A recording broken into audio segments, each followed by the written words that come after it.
E aí se a gente imagina, por exemplo, porque normalmente a gente pensa no autismo, no TEA. Aliás, desculpa, só uma pergunta também que eu, tentando fazer meu dever de casa, fui lá tentar estudar, é, como é que eu devo chamar?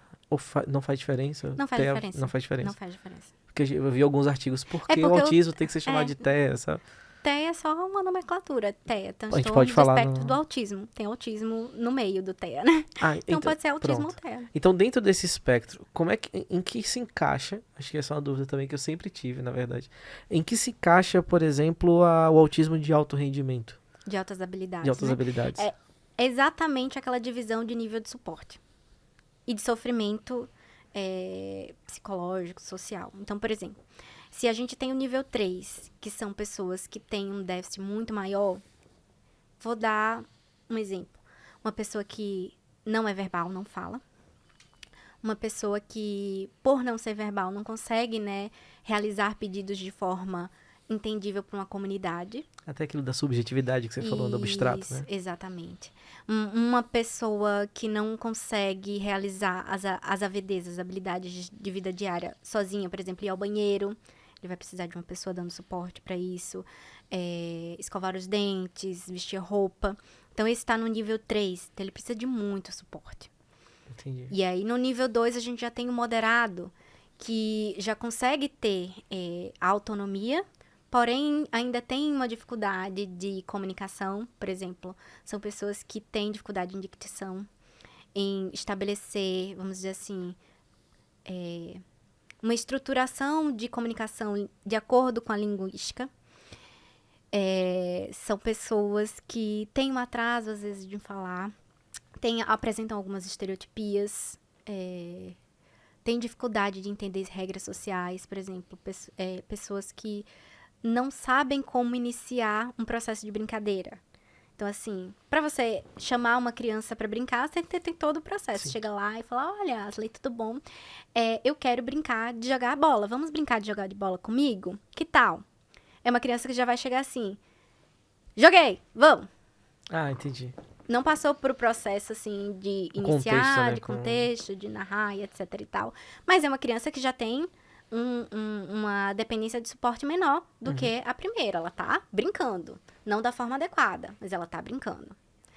E o nível 1 é aquela criança que você vai ter, vamos dizer assim, uma dificuldade maior, talvez acadêmica, ou na parte de autopercepção, né? Ela não vai conseguir entender que, para ela brincar com um coleguinha, né? Ela primeiro vai ter que fazer essa narrativa e etc. Ela vai até fazer essa narrativa, mas de uma forma mais curta, mais breve. Tipo assim, vamos brincar, e aí já partiu. Não existe uma troca. Ela vai responder perguntas, por exemplo, se você perguntar, né? Mas fazer... De maneira seca? Né? de maneira seca, né? O que a gente entende por Asperger mesmo, né? Não vai entender ironia. Então, assim, essa também... Tá. O autismo, ele tem um espectro. Isso, espectro. Mas onde é que entra o Asperger? É o autismo de altas habilidades? Então, a gente não... A nomenclatura, agora, a gente não chama mais de Asperger. A gente chama de autismo de altas É a mesma habilidades. coisa, Mas né? é só a nomenclatura que saiu o Asperger. Tá. Assim, imagina a população comum que não tem esse conhecimento. Inclusive que não tem pessoas com autismo, por exemplo, no seu círculo familiar. Eu fiquei pensando enquanto você comentava, então, obviamente, nosso repertório ele vai sendo formado por algumas questões. Você, pelos seus artigos científicos, que são legais. Sim. Mas, assim, muita coisa que você comentou veio na minha cabeça diretamente. Filmes, séries, sabe? Personagens são icônicos. Por exemplo, eu pensei no Sheldon. Sim. Em relação à questão de não entender o sarcasmo. Altas a história habilidades. do Bazinga. Você vê que existe uma diferença entre ele e os outros personagens da série. Que né? são bem peculiares. São bem peculiares, imagina isso, são bem peculiares, né? Mas ele tem essa diferenciação, né? Ele tem essa dificuldade de vivência social. Sim, né? Exato. Enquanto os outros personagens têm uma vivência social mais ampla, tem outros amigos, né? Ele demorou muito para ter uma namorada.